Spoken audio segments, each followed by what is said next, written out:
Michael was one of a kind.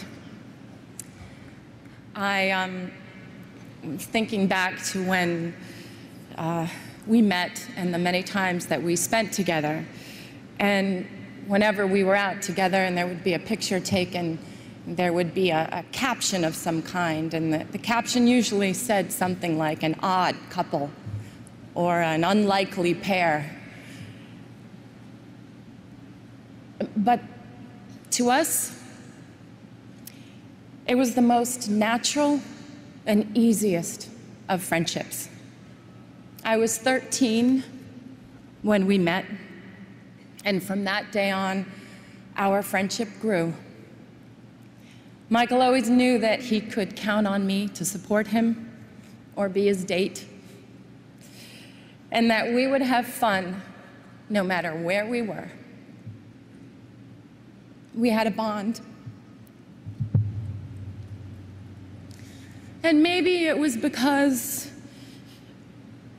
we both understood what it was like to be in the spotlight from a very, very young age. I used to tease him and I'd say, you know, I started when I was 11 months old. You're a slacker. You were what, 5?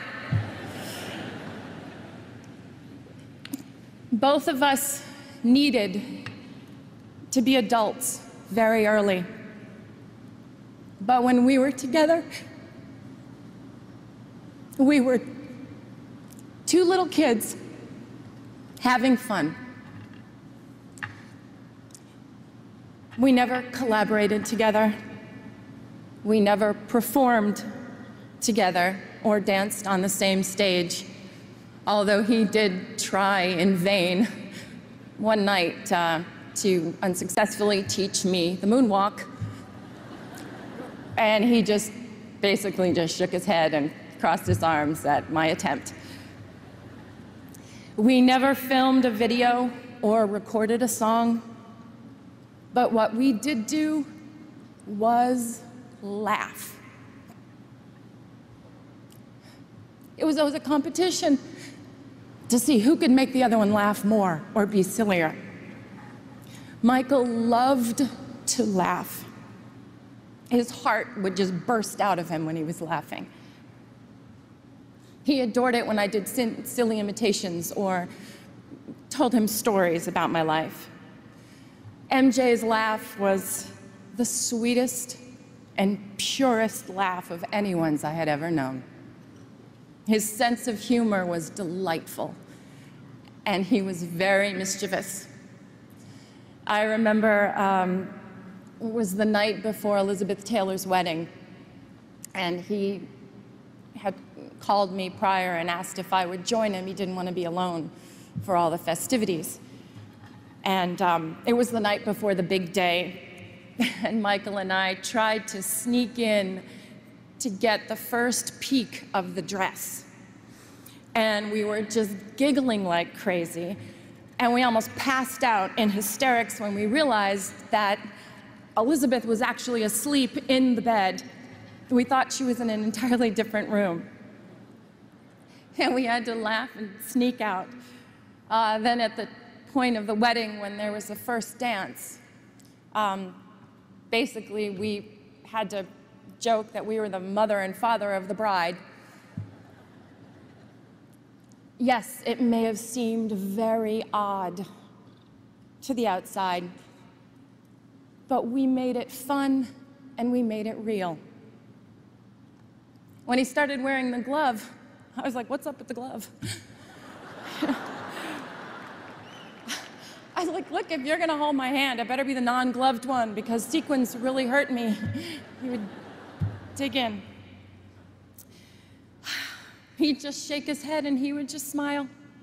He loved to be teased. Seeing him smile made you feel like everything was going to be all right. To the outside world, Michael was a genius with unchallenged ability. To the people who were lucky enough to know him personally, he was caring and funny, honest, pure, non-jaded, and he was a lover of life. He cared so deeply for his family and his friends and his fans.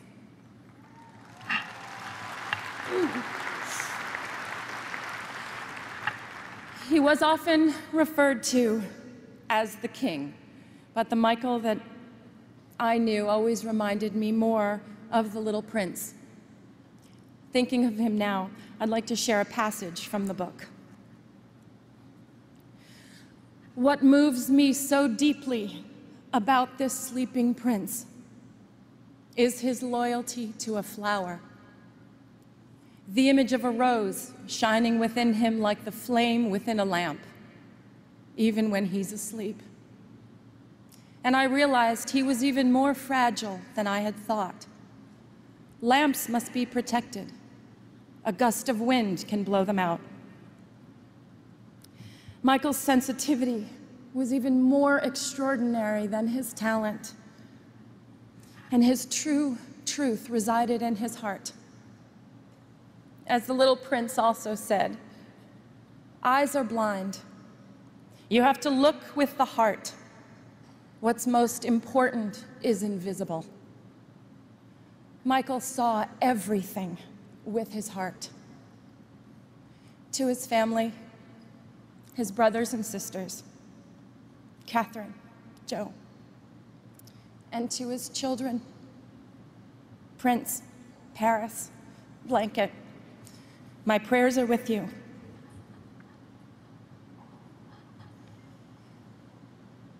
Michael's favorite song was not one of the countless masterpieces that he gave us, but it was a song that Charlie Chaplin wrote for the movie Modern Times. It's called Smile.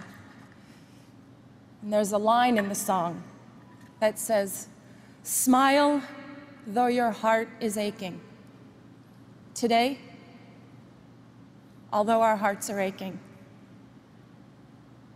we need to look up where he is undoubtedly perched in a crescent moon, and we need to smile.